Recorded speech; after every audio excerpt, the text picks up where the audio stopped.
Pierre Moscovici, commissaire européen aux affaires économiques et financières, est avec nous. Bonsoir. Bonsoir. Et merci d'avoir accepté notre invitation donc pour répondre, comme chaque semaine dans Preuve par 3, à 3 grandes questions.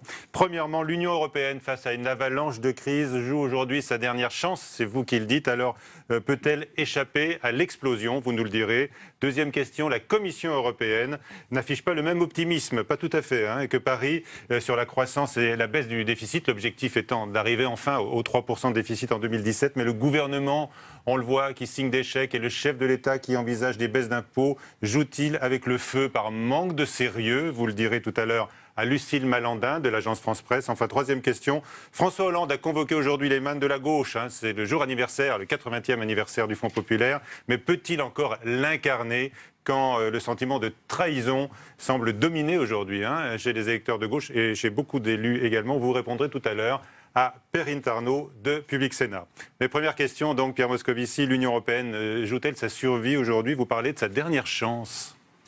Oui, c'est vrai que nous sommes confrontés à un nombre de crises absolument sans précédent. On dit toujours que l'Europe progresse dans les crises, c'est vrai. Mais enfin, là, vous avez la crise des réfugiés, qui est quand même une crise absolument existentielle. Vous avez la menace terroriste. Vous avez l'attente dans laquelle nous sommes du référendum sur le Brexit. Vous avez la crise grecque qui me mobilise. Je suis, moi, le négociateur pour la Commission européenne d'un accord avec la Grèce que je souhaite parvenir à trouver vraiment dans la semaine qui vient. Le jour qui vient avec de nouvelles incertitudes, donc pour un pays qui, par ailleurs, est frappé par une terrible crise humanitaire avec les réfugiés. Il y a la crise économique et la crise humanitaire, il y a le besoin de conclure ce programme. Et enfin, il y a toujours la crise économique et sociale. Elle n'est plus là. J'ai donné ce matin les prévisions de croissance de printemps de la Commission européenne. Nous sommes dans la 4e année de reprise maintenant. La croissance est installée, le chômage recule, j'imagine qu'on en reparlera. On va en reparler. Les finances publiques s'équilibrent. Le risque d'explosion est là. Mais tout de même, les déséquilibres sociaux sont puissants. Et quand vous avez des taux de chômage qui continuent d'être supérieurs à 10% dans la zone euro, évidemment, ça crée une instabilité. Et tout ça débouche sur une menace commune à nos démocraties, du populisme. La montée des extrêmes, et en particulier de l'extrême droite, le repli sur soi. Quand je vois Mme Le Pen avoir comme slogan non à l'Union européenne et oui à la France, je me dis que là on est dans le contresens absolu, parce que la France est au cœur de l'Europe, parce que l'Europe et la France c'est la même chose, parce que l'Europe n'est pas une politique extérieure ou une politique étrangère, et je me dis qu'il y a un défi commun, qui est de combattre les populistes. Et je me dis aussi, c'est la raison pour laquelle je suis là, qu'il faut que les pro-européens sortent de leur timidité, n'aient pas l'Europe honteuse, aient l'Europe fière, et surtout proposent des solutions, parce qu'aucun des défis que j'ai énoncés n'a de solution européenne. On va rester d'abord sur Marine Le Pen, puisque vous l'évoquez. Et aujourd'hui, c'est assez rare, Angela Merkel s'exprime rarement sur la politique intérieure française. Elle dit qu'elle va s'engager pour lutter contre le Front National. Est-ce que c'est une démarche bienvenue de sa part ? Ça, j'ai pas commenté le fait de savoir si elle est bienvenue ou pas. Ce que je sais, vous avez dénoncé Marine Le Pen, et là vous avez l'allié Angela Merkel. Ce que je sais pour aller souvent à Berlin, c'est à quel point la montée des extrêmes, en France, mais aussi maintenant en Allemagne avec l'AfD, angoisse nos amis allemands. Il y a chez eux une mémoire collective, qui est la mémoire des années 30. Il y a sans doute une culpabilité, ou en tout cas le désir que ne recommencent jamais les atroces dérives qui ont amené au nazisme. Et il y a la conviction qu'il faut tout faire par l'Europe pour que jamais on ne retrouve la menace du nationalisme. Et comme disait Mitterrand, le nationalisme, c'est la guerre. Et alors comment Angela Merkel peut contribuer à ce combat contre le Front National aujourd'hui, selon vous? En faisant en sorte que l'Europe soit une Europe forte, ancrée dans ses valeurs. Il ne s'agit pas pour elle, j'imagine, de s'immiscer dans le débat politique français. De devenir en appui des forces politiques qui luttent contre le FN, c'est ce qu'elle dit. On verra comment elle le fait, mais je ne crois pas que ce soit tellement ça. Mais c'est surtout faire en sorte de convaincre à nouveau que l'Europe est la réponse et la solution. Et je pense que si elle fait ça, c'est aussi parce qu'elle voit que les populismes, justement, ne sont pas un privilège, triste privilège français.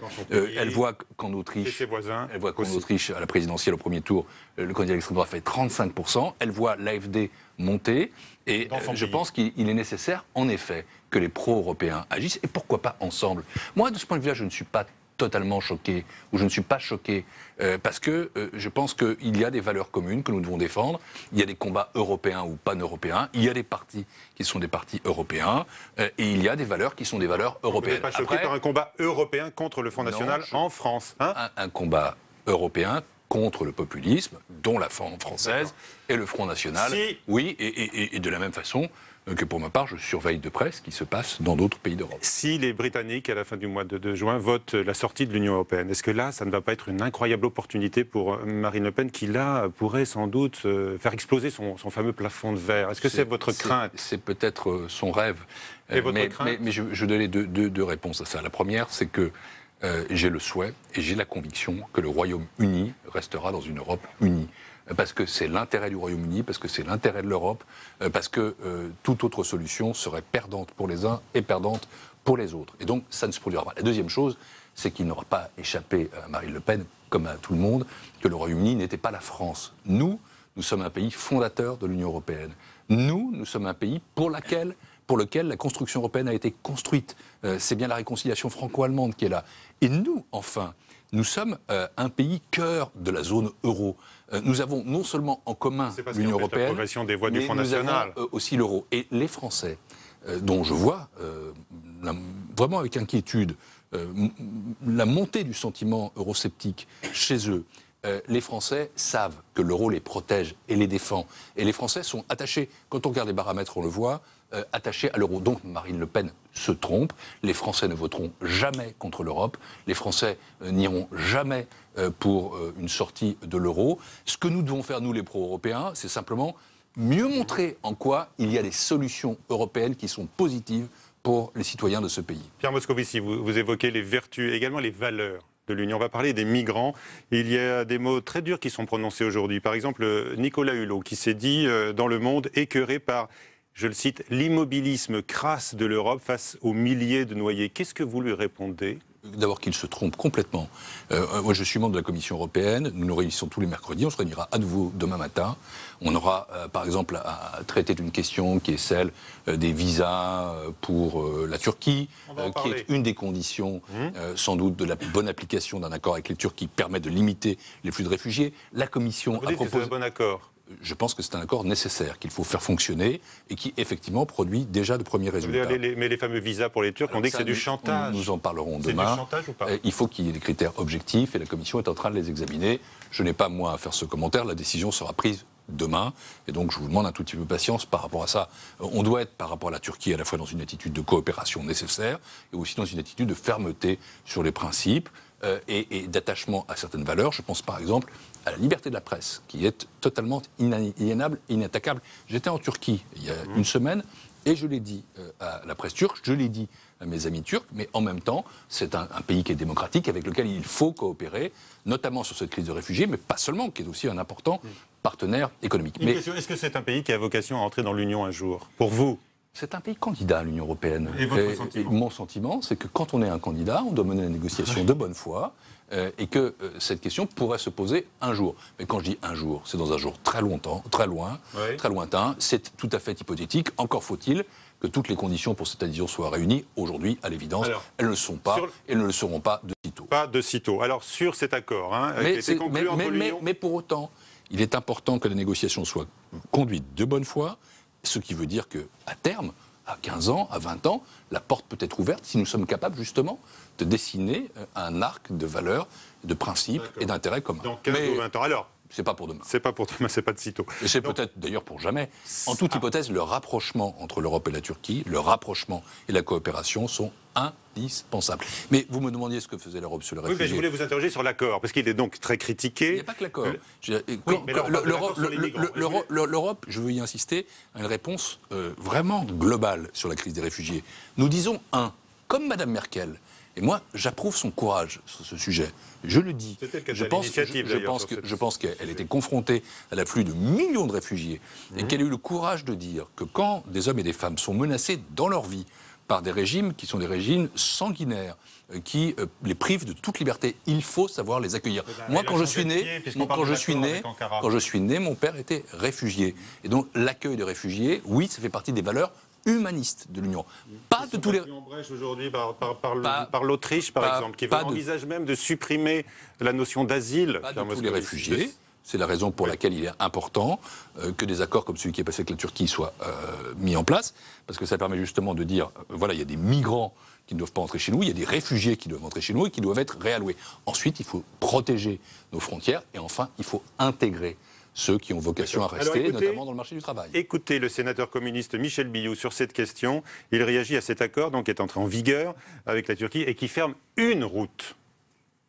Si on ferme une route sans régler le problème de fond, qui est qu'aujourd'hui, on a des centaines de milliers de personnes qui fuient la guerre, qui fuient la famine, ils emprunteront d'autres routes, parfois peut-être plus longues et plus dangereuses. On a vu effectivement un nouveau naufrage se produire dans les eaux de la mer Méditerranée, avec 300 km de mer à franchir pour atteindre d'hypothétiques côtes italiennes. Donc effectivement, si l'efficacité de cet accord, c'est de déplacer le problème et de le rendre encore plus dangereux, il y aura sans doute des recommandations de notre part, peut-être pour traiter les choses autrement. Alors il y a des critiques d'ordre humanitaire, mais des critiques de fond également de la part du sénateur Michel Billout, rencontré tout à l'heure par Faustine Saint-Genès, parce qu'une autre route pourrait s'ouvrir demain. Déjà, il est important tout de même que cette route-ci soit maîtrisée, contrôlée, et puis c'est pas seulement ça, parce qu'il y a non seulement un accord où on ferme cette route, mais où aussi on ouvre un autre canal qui est l'accueil de réfugiés qui doivent se réinstaller, être réalloués dans nos pays. Mais là où il a raison, et là où Nicolas Hulot a raison, j'ai dit, il a tort de penser que l'Europe n'a pas de réponse, mais il a raison sur un point, c'est que cette réponse doit être humaniste et humanitaire. Ce qui veut dire qu'il faut être capable de protéger nos frontières. Je rappelle une des propositions de la Commission qui verra le jour, la création d'un corps de garde-côte ou de garde-frontière, parce que notre frontière commune doit être protégée. Mais il est important aussi de lutter contre ces modernes négriers, ces hommes qui exploitent la détresse de ceux qui fuient leur pays, qui le font à prix d'or et qui se trouvent la mort en mer.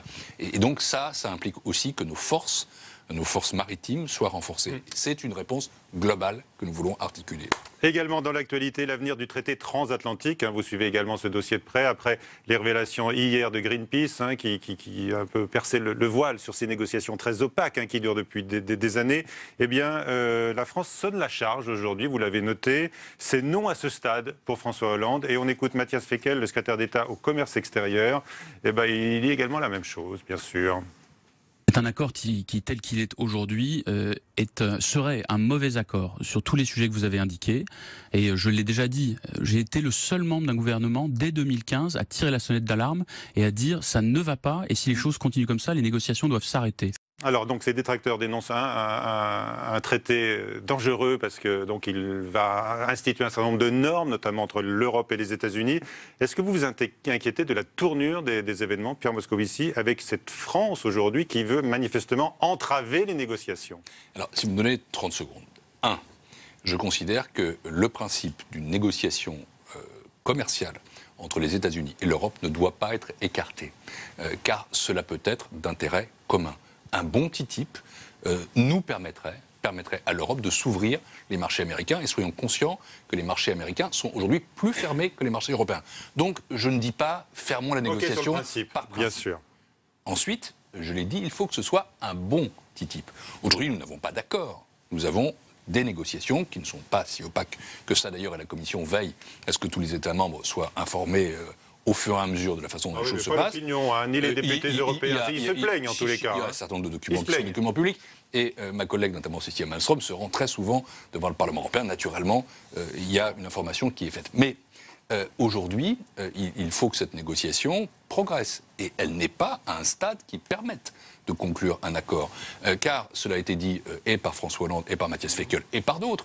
Nous ne voulons pas d'un accord qui compromettrait nos normes environnementales, qui compromettrait nos normes sanitaires, qui mettrait en cause l'existence de notre agriculture ou qui ne permettrait pas l'accès au marché public. Voilà un certain nombre de conditions.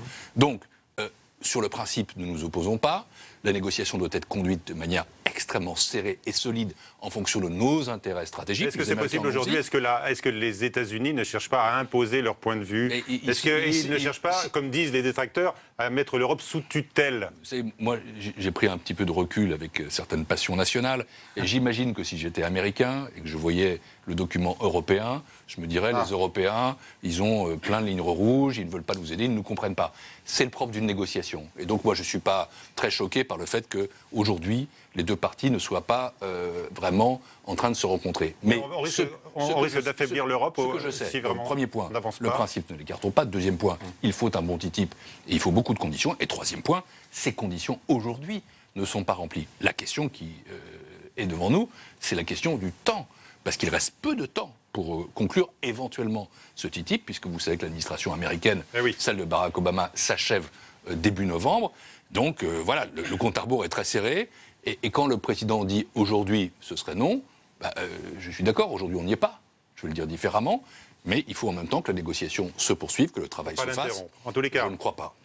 Barack Obama, qui est en fin de mandat, vous l'avez rappelé. Mais il faut mener une négociation très serrée, être très conscient de nos intérêts, avec nos propres lignes rouges, très fermes, un bon TTIP ou pas de TTIP. Voilà, c'est avec ses intentions aussi très fermes, parce que Barack Obama a rendu visite à l'Europe il y a quelques jours. Il est allé à Hanovre, en Allemagne, où il a tenu un discours pro-européen qui a marqué. Il a même lancé un appel au sursaut. On l'écoute. Si une Europe unie, pacifique, démocratique, free market Europe begins to doubt itself, et orientée vers l'économie de marché commence à douter d'elle-même, begins to question à remettre en question les progrès réalisés ces dernières décennies, over the last several decades, then we can't expect alors nous ne pouvons espérer que le progrès qui commence tout juste à prendre place dans tellement d'endroits à travers le monde continue. in many places around the world will continue. Est-ce que ce discours vibrant de Barack Obama n'a pas souligné finalement que l'Europe est en panne de dirigeants visionnaires et engagés? C'est ce que j'ai moi-même écrit dans l'Express, dans le commentaire d'un livre de Jacques Delors, ou sur Jacques Delors, avec Jacques Delors. François Hollande, vous attendez de sa part des initiatives fortes. Ça veut dire que vous critiquez aussi François Hollande, alors, son absence. Première chose, je vais y venir après, si vous permettez, première chose, on a besoin de voix fortes, éventuellement venant de l'extérieur, comme celle du président des États-Unis, pour nous rappeler ce qu'est l'Europe. L'Europe, ça n'est pas qu'un marchandage d'intérêts. L'Europe, ce n'est pas un problème. L'Europe, c'est une solution. L'Europe, ce sont des valeurs. Et d'abord, l'Europe, c'est une communauté démocratique et économique qui a été construite pour faire vivre la paix. Et vous savez, quand je regarde la physionomie de ce continent, je vois aujourd'hui la montée des nationalismes. Et le nationalisme est une menace. Souvenons-nous quand même, ayons un peu de mémoire historique sur ce qui s'est passé pendant les années 30. Aujourd'hui, c'est loin derrière et c'est loin devant. Mais ne faisons pas comme s'il n'y avait pas des menaces vraiment existentielles, dramatiques. Quand je parlais de dernière chance de l'Europe, c'est de ça dont je parle. Et donc le président des États-Unis, il a raison de nous rappeler pourquoi nous avons fait l'Europe. Ensuite, c'est vrai que pour que l'Europe avance, il faut une commission qui soit active, celle-ci l'est. Je pense que la commission Juncker est la plus active depuis la commission Delors, qui s'était achevée en 1995. Et il faut, c'est vrai, des dirigeants visionnaires et engagés. Et il faut en particulier un tandem franco-allemand qui soit harmonieux, qui soit équilibré et qui aille de l'avant. Et quand je disais que j'attends du président de la République qu'il prenne l'initiative, c'est parce que nous sommes confrontés à une telle série de crises que je pense une parole forte du président, une parole forte sûre. J'ai cru noter tout à l'heure qu'il avait fait un discours sur la gauche, dans lequel il avait annoncé lui-même qu'après le référendum pour ou contre le Brexit, il aurait à parler pour dire quoi? Pour dire quel est le chemin. Quel est le chemin pour l'Europe entière, pour l'Europe avec le Royaume-Uni? C'est à la fois mon souhait et ma conviction, mais aussi le chemin pour la zone euro. Parce que autant je souhaite que le Royaume-Uni reste dans l'Union européenne, autant je pense que les pays qui ont en commun l'euro doivent aller plus loin dans leur intégration politique, plus loin dans leur intégration économique. Je souhaite Europe resserrée. Pas resserrée. Le cœur de l'Europe, c'est la zone euro. Et il faut que le cœur de la zone euro soit plus fort, batte plus fort. Aujourd'hui, on a construit une Europe qui est une union monétaire. Il nous manque encore l'union économique et l'union politique. C'est la raison pour laquelle, moi, je propose un ministre de l'économie et des finances de la zone euro, qui serait membre de la Commission, responsable devant le Parlement européen, avec un budget pour la zone euro qui permette d'investir, lutter contre le chômage, avec un trésor de la zone euro. Il y a beaucoup de propositions à faire. Ce sont toutes les thèses que vous avez exposées directement devant François Hollande hier. Vous l'avez rencontré, vous avez plaidé pour cette option. Je le vois tous les mois. C'est un échange qui est à la fois très professionnel. Il est président, je suis commissaire, et très amical. C'était le sujet aussi. On en parle tout le temps. Et il sait ce que je pense. Et je sais aussi qu'il a bien l'intention de faire des propositions, et je crois qu'il les a annoncées tout à l'heure, et elles seront accueillies avec toute l'importance que revêt la parole du président de la République française. Une parole française sur l'Europe, il peut y avoir des paroles françaises, mais c'est forcément la parole du président de la République. Allez, deuxième partie de Preuve par 3, maintenant avec Lucille Malandin de l'agence France-Presse qui va nous rejoindre. Pierre Moscovici, vous répondrez à cette question. Vu de Bruxelles, la France joue-t-elle avec le feu par manque de sérieux, c'est-à-dire en tardant à annoncer de nouvelles mesures d'économie, le déficit à 3% en 2017, eh bien vous le croyez possible, voire probable, comme Bercy, mais c'est peut-être un tropisme franco-français. Autre indication du jour, la Commission se montre moins optimiste que par sur la croissance. L'économiste de l'OFCE, Éric Heyer, rencontré tout à l'heure par Faustine Saint-Geniès, analyse d'ailleurs la situation de l'économie aujourd'hui dans notre pays. L'économie française a bénéficié d'un grand coup de pouce par les éléments extérieurs, prix du pétrole, légère baisse de l'euro, taux d'intérêt bas. Il faut sans doute mener d'autres réformes structurelles pour accélérer l'activité. Et même s'il y a une reprise, on peut considérer qu'elle est trop faible, trop molle pour lutter significativement contre le chômage. Et donc ces réformes-là, c'est sans doute, elles seront menées dans le prochain quinquennat parce qu'il est très difficile, en l'espace d'un an, de mener des réformes qui auront une incidence à court terme. Voilà, donc il donne plutôt rendez-vous au prochain quinquennat, on l'a entendu. Bonsoir Lucille. Bonsoir, bonsoir Michel, bonsoir Monsieur Moscovici. Donc vous avez présenté tout à l'heure les prévisions de printemps de la Commission européenne, les prévisions macroéconomiques.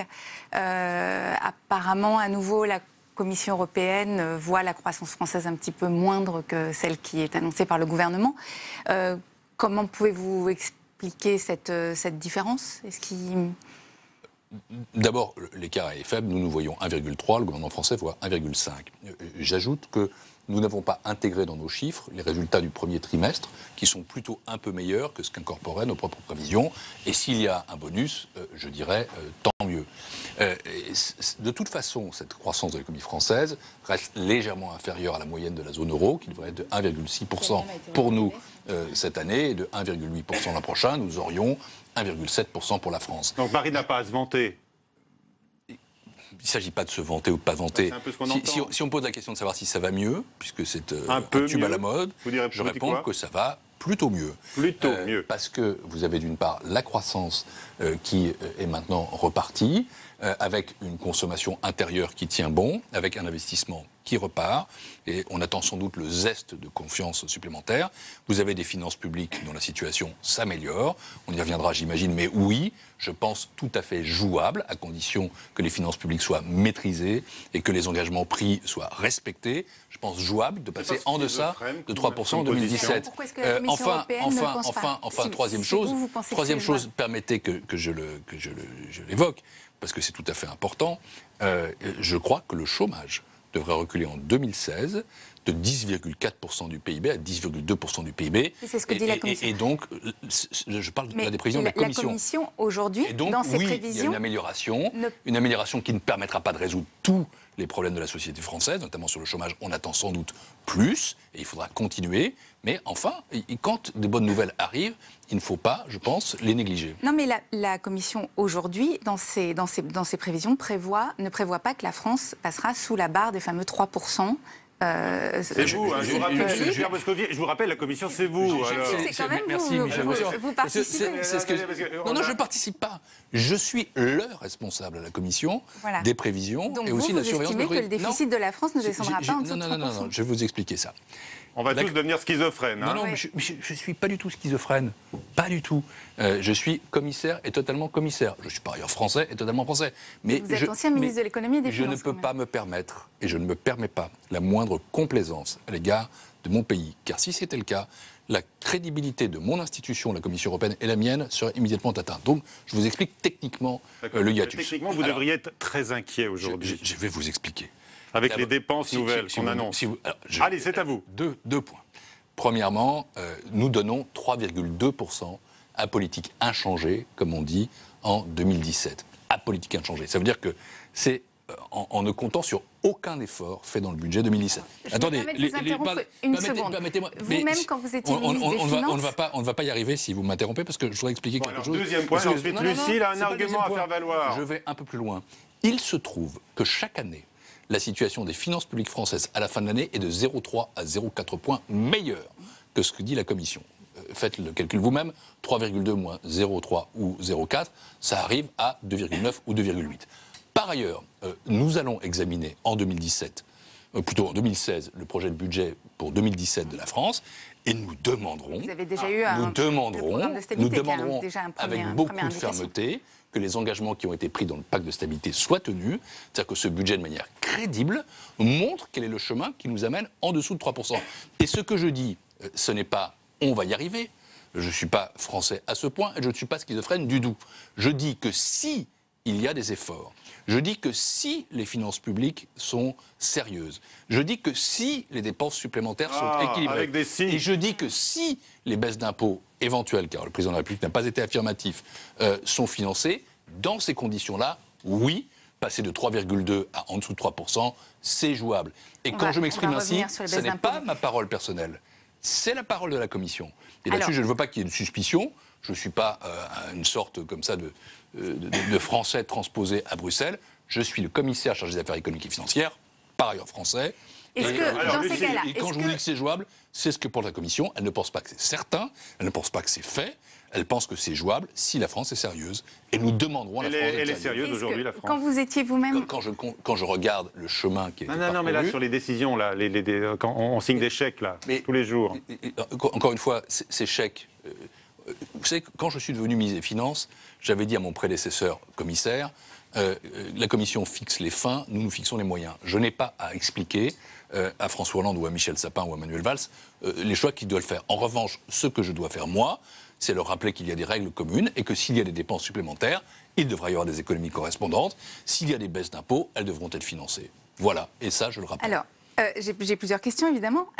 Quand vous étiez vous-même ministre des Finances, vous vous plaigniez beaucoup à chaque fois qu'il y avait les prévisions de printemps et d'automne de la Commission européenne, que justement la Commission européenne ne tienne pas compte des réformes qui allaient être faites et passer son temps à finalement taper sur les doigts des États membres et notamment de la France en disant « vous n'arriverez pas à vos 3% en 2017 comme promis ». Comment expliquez-vous aujourd'hui que, passer de l'autre côté du miroir, vous faites un peu la même chose? Car le message qui est passé aujourd'hui par la Commission européenne, c'est on n'arrivera pas à 3% en 2017. Dans un premier temps, vous me reprochez d'être trop indulgent, maintenant vous me reprochez d'être trop sévère. Mais je ne vous reproche rien. Je n'ai pas changé. Et c'est en ceci que je ne suis pas du tout schizophrène. J'ai toujours pensé que nous étions, nous, la France, je suis français, dans un espace européen que nous avons choisi, avec des règles qui ont été votées par les parlements et que nous devons appliquer. Et ce que je demande, c'est que ce soit fait de manière convenable. Autrement dit, ça n'est pas à la Commission d'entrer dans le détail de la machine et de dire vous devez faire ci, vous devez faire ça. Ça, c'est insupportable. Et si on veut que Marine Le Pen finisse par gagner, faisons le budget de la France à Bruxelles. Est-ce que c'est pas ça l'image qu'elle donne ? Je m'y refuse. Est-ce que c'est pas ça l'image qu'elle donne aujourd'hui en disant on n'arrivera pas aux 3% ? D'abord, encore une fois, que dit-elle ? Elle dit à politique inchangée, nous sommes à 3,2, avec des efforts supplémentaires, nous serons aisément en dessous de 3%. Alors, aisément, à condition que ces efforts soient vrais. Et donc, encore une fois, quand je suis dans mon rôle, je rappelle la règle, je rappelle les engagements de la France, je demande à la France de tenir les engagements de son programme de stabilité, et si cela se fait, c'est tant mieux, nous nous rencontrerons. Alors, les fins communes, c'est-à-dire les 3%, et les règles communes seront respectées, et les moyens ont été choisis par le gouvernement français. Il aura fait les dépenses qu'il veut, il aura fait les baisses d'impôts qu'il veut, mais il les aura financées. Et donc, c'est bien les baisses qu'il peut. D'accord. Est-ce que vous redoutez que le gouvernement, il y a une pression d'une partie de sa majorité, renonce à la dernière tranche du pacte de responsabilité qui profite aux entreprises? Là, il y aurait des économies. Je n'ai pas à me prononcer là-dessus. Ce que je peux dire simplement, c'est que ce qui est important, c'est que la France conserve sa compétitivité. Et je peux aller plus loin, là, pour le coup, à titre personnel. Je pense que quand on a mis en place le pacte de responsabilité, nous partions d'une analyse de la compétitivité française qui était trop faible et qu'une politique pro-entreprise dans ce pays est une politique nécessaire pour permettre que la confiance reparte et que l'investissement reparte. Et donc, je pense qu'il faut, autant que possible, tenir ces engagements-là. Pourquoi ? Parce que ce sont les entreprises qui créent de la valeur ajoutée, ce sont les entreprises qui créent de l'emploi, ce sont les entreprises qui créent de la richesse. Ça ne veut pas dire que ça doit être fait sans contrepartie, ça ne veut pas dire qu'il ne faut pas s'assurer de ce que deviennent ces milliards d'euros. Mais encore une fois, une politique pro-compétitivité, elle était nécessaire en 2012, elle reste nécessaire en 2016. Voilà, c'est clair. Hein, voilà. Alors écoutez Bruno Le Maire, candidat à la primaire de la droite, il veut, dit-il, baisser lui les dépenses de 90 milliards d'euros. Hein, certains candidats de droite mettent le curseur beaucoup plus haut lors du prochain quinquennat, et il plaide pour la stabilité fiscale. Les entrepreneurs ont été tellement échaudés, nos partenaires étrangers ont été tellement échaudés par les changements permanents de cap de la vie politique française, qu'il faut leur donner une garantie absolue de stabilité de notre fiscalité. J'inscrirai le principe de stabilité fiscale dans la Constitution. Et j'ai déposé en 2012, avec mon amie Valérie Pécresse, une proposition de loi en ce sens que je reprendrai si j'étais élu président de la République en 2017. Il a été ministre, non, avant 2012 ? Je sais pas. Non, mais on verra ce que choisissent les Français. On dit toujours que, franchement, demain sera différent d'hier. Monsieur le maire évoque la stabilité fiscale. François Hollande, tout à l'heure, a donc laissé entendre qu'il pourrait y avoir, si c'était possible, une nouvelle baisse d'impôts. Ce serait la 4e depuis le début de son quinquennat. Vous avez bien connu l'époque du ras-le-bol fiscal, puisque vous étiez à Bercy à ce moment-là. Vous en aviez même vous-même fait mention. Les critiques de vos amis. Absolument. Est-ce que vous pensez que cette nouvelle baisse d'impôts est raisonnable, et est-ce que vous pensez globalement que toutes ces différentes annonces qui ont été faites depuis janvier, y compris aujourd'hui même une augmentation pour les professeurs des écoles qui doit être faite par Valls et qui est assez conséquente, est-ce que ça ne ressemble pas à des cadeaux préélectoraux comme encore évidemment une fois, dénonce je n'ai à me l'opposition. prononcer ni sur les dépenses, ni sur les baisses d'impôts.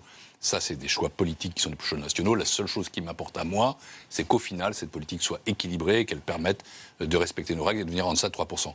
Mais puisque vous avez évoqué le ras-le-bol fiscal, je me souviens en effet que quand j'ai dit que les Français éprouvaient un sentiment de ras-le-bol fiscal, c'était à l'été 2013. J'ai été critiqué. J'ai été critiqué par certains de mes amis politiques, comme quoi l'impôt c'était formidable, c'est nécessaire au service public. Je le pense toujours. Il faut des impôts pour financer les services publics. En même temps, une bonne fiscalité. Je suis aussi commissaire à la fiscalité. C'est une fiscalité qui est simple, et c'est une fiscalité donc compréhensible par les citoyens, c'est une fiscalité qui n'est pas confiscatoire, et c'est enfin une fiscalité qui est favorable à la compétitivité, parce que c'est ce qu'il faut pour l'emploi. Comme disait Turgot, ou le regretté Edgar Faure, que vous connaissez comme moi, Michel Grossier, étant originaire d'une région que je connais, c'est un grand tort que d'avoir raison trop tôt. Mais le fait de continuer à baisser les impôts dans un pays où les prélèvements obligatoires sont à un taux un des plus importants de l'Union européenne ne me paraît pas criminel ou fautif, dès lors que, encore une fois, tout cela est mené dans le temps de manière raisonnable et financé. Alors l'autre point pour soutenir la croissance, c'est bien sûr les réformes de structure qui sont réclamées également par Bruxelles, Lucille, et on en parle aujourd'hui à Paris, plus que jamais. La loi El Khomri, la loi sur le travail, la réforme du Code du travail, est-ce que vous comprenez les débats qui sont nés autour de cette loi? Est-ce que vous comprenez les différentes modifications qui ont été faites? Oui, bien sûr, je les comprends. Je n'ai plus à me prononcer là-dessus, n'étant ni membre du gouvernement, ni parlementaire. Je voudrais faire là aussi quelques réflexions, j'allais dire de bon sens, je crois. Pour la France, une réforme du marché du travail est absolument indispensable.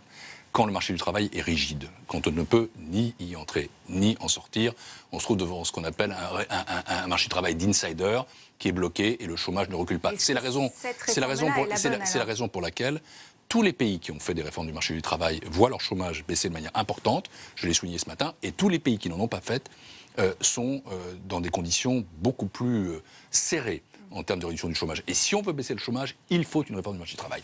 Deuxième chose... Est-ce qu'on va baisser le chômage avec cette réforme? Pour vous dire que je comprends les débats qui ont été posés, la Commission n'est pas une commission ultra-libérale qui propose de tout déréguler. Nous disons flexi-sécurité. Ça veut dire de la flexibilité, mais aussi de la sécurité, et notamment la protection des travailleurs par rapport aux dégâts du chômage, et il faut veiller à cela dans toute négociation ou dans toute discussion parlementaire. Enfin, il est toujours mieux qu'une réforme soit acceptée par des partenaires sociaux, soutenue par des partenaires sociaux. Pour le reste, c'est maintenant la discussion parlementaire de trouver son équilibre. Ce que je souhaite, moi, Ce que je souhaite, c'est qu'en toute hypothèse, cette discussion parlementaire, comme l'a dit le Premier ministre, aille à son terme, parce qu'une réforme du marché du travail, je n'ai pas à me prononcer sur le point final, est un signal très attendu à la fois par les partenaires économiques et par les partenaires européens. Alors, deux questions. Plus elle est ambitieuse, plus elle permet de répondre aux différents critères que j'ai évoqués, plus elle est capable de permettre des entrées sur le marché du travail, meilleure elle sera. Deux questions liées à l'actualité, Lucille. La première d'ailleurs liée à ce qu'on vient d'évoquer, la contestation de la loi travail qui est fustigée dans la rue comme une régression sociale sur la radicalisation avec son lot de violence. Écoutez ce que dit Olivier Besancenot. C'est pour ça que mon problème, c'est pas tant les forces de l'ordre. Mon vrai problème, il est politique. C'est la stratégie du gouvernement. Je crois qu'il y a une tentative de stigmatiser, de diviser le mouvement et puis de faire peur aux gens. Alors qu'on est encore très nombreux parce que le mouvement tient. Une tentative de faire peur aux gens ? Qu'est-ce que... Je ne vois même pas de quoi il s'agit. Enfin, pour le coup, je suis un Français qui travaille à Bruxelles, qui est complètement engagé dans mon activité, mais je suis aussi un citoyen français. Quand je vois les casseurs, je me mets à la place des Français, dont je suis un Français, et je me dis que c'est absolument inacceptable et qu'il n'y a qu'une attitude par rapport aux casseurs, c'est la fermeté, une fermeté respectueuse des droits fondamentaux, notamment des droits de manifester. Il ne faut pas confondre les manifestants et les casseurs. Je trouve que l'attitude de Bernard Cazeneuve, en l'occurrence, est l'attitude juste de permettre qu'on manifeste, de permettre qu'on s'exprime, mais aussi d'être sans aucune forme d'indulgence avec ceux qui cassent. Et parce qu'ils cassent aussi la confiance qu'on peut avoir dans le modèle républicain. La sécurité, ça fait partie des droits fondamentaux. Autre question dans l'actualité, c'est le salaire du PDG de Renault, toujours au cœur des polémiques. Il a été augmenté malgré le vote des actionnaires. Le président du MEDEF, Pierre Gattaz, se dit gêné. Et tout à l'heure, Emmanuel Macron a envisagé une loi. Moi, j'ai pas de problème, je dirais, avec le montant. J'ai un petit problème avec le fait que les actionnaires ont voté contre, je dirais, les conditions de cette rémunération et que quelques 10 minutes ou un quart d'heure après, le conseil d'administration entérine quand même la rémunération. Donc là, c'est vrai que je suis un peu gêné par la procédure qui consiste à s'asseoir un peu sur l'avis des actionnaires. Quand, justement, des dirigeants d'entreprise, aujourd'hui, ne prennent pas leurs responsabilités, quand des gouvernances sont défaillantes, parce qu'elles pensent que tout est permis et qu'il n'y a plus de comportement en responsabilité, en éthique, on est obligé de rouvrir des sujets comme celui de la loi. Je suis d'accord avec ce que dit Emmanuel Macron. Quand j'étais moi-même ministre de l'économie et des Finances, la question s'était posée de savoir s'il fallait ou pas légiférer. Et nous étions interrogés fortement. Et j'avais dit à l'époque qu'il fallait une autorégulation exigeante, c'est-à-dire l'application d'un certain nombre de codes, de règles prévus par le MEDEF, et que si cela ne fonctionnait pas, il faudrait légiférer. Et donc, il revient au gouvernement français de voir maintenant si ça fonctionne ou si ça ne fonctionne pas. Je note que le président du MEDEF lui-même se déclare gêné, ce qui veut dire que les règles ne sont pas parfaitement satisfaisantes. Il est souhaitable qu'on arrive à trouver un bon équilibre dans le cadre des règles existantes. Si ça n'est pas le cas, alors oui, sans doute faudrait-il modifier les règles. Merci beaucoup, Lucille. Troisième partie de Preuve par 3, maintenant avec Perrine Tarnaud de Public Sénat qui arrive pour évoquer avec vous la situation politique de François Hollande. François Hollande qui a convoqué aujourd'hui les mains de la gauche en ce 80e anniversaire du Front Populaire, je le disais tout à l'heure, mais peut-il encore l'incarner quand le sentiment de trahison semble dominer les électeurs de votre camp? On écoute d'abord le chef de l'État tout à l'heure à la mi-journée. Il s'inscrit dans le grand mouvement de la gauche au pouvoir. L'œuvre transformatrice est impressionnante. Et elle n'est d'ailleurs pas autant discutée qu'il y paraît. La preuve, c'est qu'une grande partie de ce qui a été fait dans cette histoire n'a jamais été défait. Et puis, il y a une donnée qui unit l'ensemble de ces périodes, pourtant dans des circonstances très différentes, c'est que jamais la gauche n'a été appelée à la direction du pays sans qu'il ait été lui-même saisi de grandes difficultés, intérieures ou extérieures, et parfois par les deux. Bonsoir Perrine Tarnaud. Bonsoir Michel. Alors bonsoir. vos questions à Pierre Moscovici, Bonsoir, Pierre qui je le Moscovici. rappelle a rencontré François Hollande hier. Qui reste un homme de gauche. Et qui reste un homme de gauche. Justement, est-ce que invoquer donc le Front Populaire, c'est se donner un peu une caution de gauche pour François Hollande au moment où on l'accuse de trahison? C'est surtout rappeler quelque chose d'historique, c'est-à-dire que nous sommes au 80e anniversaire de la première expérience de gauche à laquelle ont participé les socialistes dans ce pays et qu'il y a des leçons à retenir. La première leçon, elle est très simple, c'est que, hors de l'unité de la gauche, il n'y a pas d'accès au pouvoir. La deuxième leçon, c'est qu'il faut aussi une cohérence intellectuelle et idéologique qui tienne compte des leçons du réel, car sinon on se fracasse sur ce mur qui a été le mur de l'argent à l'époque et qui est le mur de la réalité. Et chaque fois que la gauche a fait des réformes, elles sont restées. Mais chaque fois que la gauche a voulu faire des réformes qui se heurtaient au réel, à ce moment-là, elle était obligée de reculer. Et donc, il faut éviter de se renier. Ça, c'est la troisième leçon. On a besoin... On a besoin, c'est la logique social-démocrate, d'un réformisme qui soit ancré dans le réel, d'un réformisme qui soit également européen. Mais d'un réformisme qui n'est pas compris par tous vos amis du Parti socialiste. C'est ça le problème aujourd'hui. Sans doute. Mais c'est aussi... Les accusations sont quand même très graves. On parle de trahison, on parle de renoncement aux valeurs de gauche. Je ne sais pas qui dit cela. Si, on va vous le dire. Vous allez me le dire parce que je suis moins ça Vous les connaissez mieux que nous. Ce sont vos amis. J'ai ce grand privilège de ne pas être tous les jours dans les débats du Parti socialiste. Est-ce que les fondeurs sont les fossoyeurs de ce quinquennat, Pierre Moscovici? Écoutez, non. Ceux qui ils expriment des opinions, ils ne votent pas les textes, ce qui est compliqué pour une majorité. En même temps, ils ne représentent pas l'immense majorité des socialistes et des sociodémocrates. Ce quinquennat est un quinquennat dont il appartient au président de la République de démontrer qu'il a été utile, et puis ensuite, on verra comment cela se porte dans la campagne électorale. Mais les accusations, son directeur de campagne en 2012, donc vous vous souvenez bien des promesses de campagne de 2012. Il me semble, je m'exprime à titre personnel, que les accusations de trahison ou de renoncement sont sans fondement, et que ce n'est pas une façon, au sein de la gauche, de mener le débat. Non. Mais vous ne comprenez pas que certains puissent être heurtés du fait que François Hollande se soit éloigné à ce point, par exemple, du discours du Bourget, on le cite souvent, de proposer parfois des lois, finalement, qui satisfont plus la droite que la gauche. La loi travail, par exemple, au départ, elle a quand même plus été applaudie sur les bancs de la droite, plus applaudie par le patronat. Comprenez-moi, moi, là, je suis dans une position un peu inconfortable, parce que je suis commissaire européen. Je ne peux me faire ni le critique, ni l'avocat de François Hollande. Mais je n'ai pas envie, et je ne le peux pas. Je dirais simplement ce que je crois sur le plan des principes.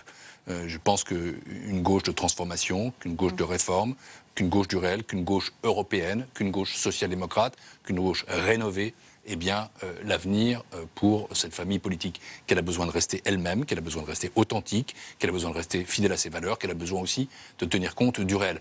Est-ce que cela s'est passé pendant ces 5 ans?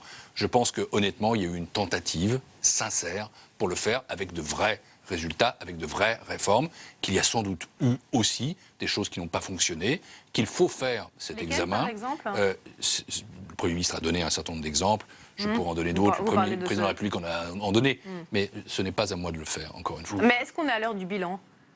C'est vrai que Manuel Valls a pointé un certain nombre d'erreurs dans une interview récente. Vous savez, une campagne électorale et l'approche, c'est ce moment privilégié où il y a cette rencontre avec le pays, ce grand débat, où il y a d'une part le bilan, et il est nécessaire. Il a déjà commencé. Il doit être fait à la fois par ceux qui critiquent le chef de l'État et la majorité, c'est l'opposition, mais aussi par le chef d'État et par la majorité lui-même.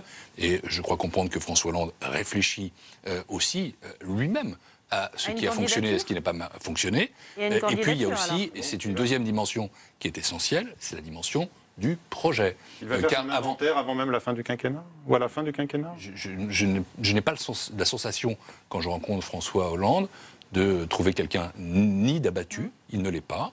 C'est un homme combatif, il l'a toujours été, il sait ce que c'est que la politique, il a de l'expérience, il a du métier, il a beaucoup de sang-froid. Mais ce n'est pas non plus un homme autosatisfait. Je pense qu'il est aussi capable, lui-même, de se dire, voilà, ça a fonctionné, ça n'a pas fonctionné. Et s'il était candidat, il sait sans doute que le projet devrait être à la fois le prolongement de ce qui a été fait et aussi sans doute un peu différent. Ça, c'est le propre d'un bon politique. Et je pense qu'en toute hypothèse, on peut lui faire beaucoup de critiques. Là, vous nous donnez des indications précieuses sur ce qui se prépare. Oui. Non, parce que mais vous l'avez rencontré. Je dis simplement quelle est mon impression par rapport à un homme que je n'ai pas vu seulement hier. D'accord, mais là, c'est un homme que je connais bien depuis 35 ans. J'ai été effectivement le directeur de sa campagne présidentielle. Je ne suis pas son porte-parole. Je ne sais pas quelles sont ses intentions. Non, mais vous le connaissez bien, c'est important. Mais mon sentiment, c'est que c'est un homme qui est combatif, qui est fier de ce qu'il a fait et qui est aussi un homme lucide. Et qui sera un bon candidat? Je ne sais pas. Ah, ça, vous ne savez. Alors, en tous les cas, vous dites, on verra comment les choses tournent pendant la campagne électorale. En revanche, je vais vous donner une autre impression, puisque allez-y. Comme ça, on est sous la Ve République. La logique, elle s'est toujours appliquée, et que le président de la République sortant se représente, à la fois pour défendre son bilan et pour porter un nouveau projet. Ça ne marche pas toujours. Mais Ils n'ont pas toujours été réélus. a beaucoup évolué, notamment à cause du quinquennat. Je pense que la logique, tout de même, c'est aussi de se donner du temps, et que justement, parce qu'il y a le quinquennat, pourquoi a-t-il été fait? On pouvait se dire 2 fois 7 ans, c'est trop. Et d'ailleurs, à part François Mitterrand, personne n'a fait 2 fois 7 ans, et les dernières années de Mitterrand étaient des années compliquées. Et donc on s'est dit, le quinquennat, pourquoi? Parce qu'on peut faire 2 fois 5 ans, c'est en gros le rythme qui existe dans nos démocraties. Donc l'existence du quinquennat va plutôt renforcer l'idée de candidature d'un homme à la présidence de la République, et c'est ce qui s'est toujours passé. Que le président... Encore une fois, je ne fais qu'une observation historique qui me paraît cohérente avec le fonctionnement de nos institutions. Sortant est le candidat naturel de son camp, mais alors ce qui je est n'ai quand pas même... parlé de naturel, je dis simplement que l'expérience historique oblige... Ce qui est nouveau, c'est qu'un président élu arrive en si mauvaise posture à un nouveau scrutin. Et la jeunesse tourne aussi le dos à François Hollande. C'est un sondage qu'on lit dans Le Monde ce soir, un sondage de l'IFOP. Et la rupture semble irréversible. Marie-Noëlle Lienemann, opposante interne, candidate à une hypothétique primaire de la gauche, réagit et commente. La gauche n'est pas au rendez-vous des attentes des gens, eh ben les gens s'en écartent. C'est vrai des couches populaires, des ouvriers, du monde du travail. Ça devient vrai pour la jeunesse. Oui, c'est catastrophique. Oui, il faut un sursaut. Il faut que la gauche retrouve ses fondamentaux et soit en même temps une gauche contemporaine qui aborde des sujets d'aujourd'hui sans renoncement. Sans renoncement, dit-elle. J'ai aucune intention de débattre avec Marie-Noëlle. Non, mais est-ce que vous J'ai jamais beaucoup aimé ça, mais je ne vais pas commencer maintenant. Ouais. Mais est-ce que vous estimez, comme Manuel Valls, qu'il y a aujourd'hui 2 gauches irréconciliables? Non, je pense qu'il y a des gauches qui aujourd'hui ont beaucoup de points d'écart. Il y a d'une part une gauche qui est en effet ancrée dans le réel, une gauche réformiste, une gauche européenne, et une gauche plus radicale qui parfois fait à l'autre le procès en renoncement que vous évoquez. Mais non, elles ne peuvent pas. Elles ne peuvent pas être irréconciliables. Ah bon? Leur dialogue est difficile, mais comme je le rappelais, on parle du Front populaire. Il y a un talisman qui est vraiment indispensable dans l'existence de la gauche, c'est l'unité. Si les gauches sont irréconciliables, alors il n'y a plus de capacité pour la gauche à accéder au pouvoir. L'unité, mais on n'arrête pas d'entendre des socialistes traiter les uns les autres. Nous avons aussi un système qui favorise cela, c'est le système de l'élection à 2 tours en France, avec un mode de scrutin qui n'est pas la proportionnelle. On peut ne pas le critiquer. Dans la proportionnelle, on n'a pas ce talisman d'unité, on n'a pas le même fonctionnement, on peut avoir une plus grande fragmentation, on peut avoir des alliances qui sont plus improbables. Certains attendent depuis tellement de temps qu'il y ait un centre qui se constitue, un gouvernement au centre. C'était l'idée de Valéry Giscard d'Estaing. D'autres craignent.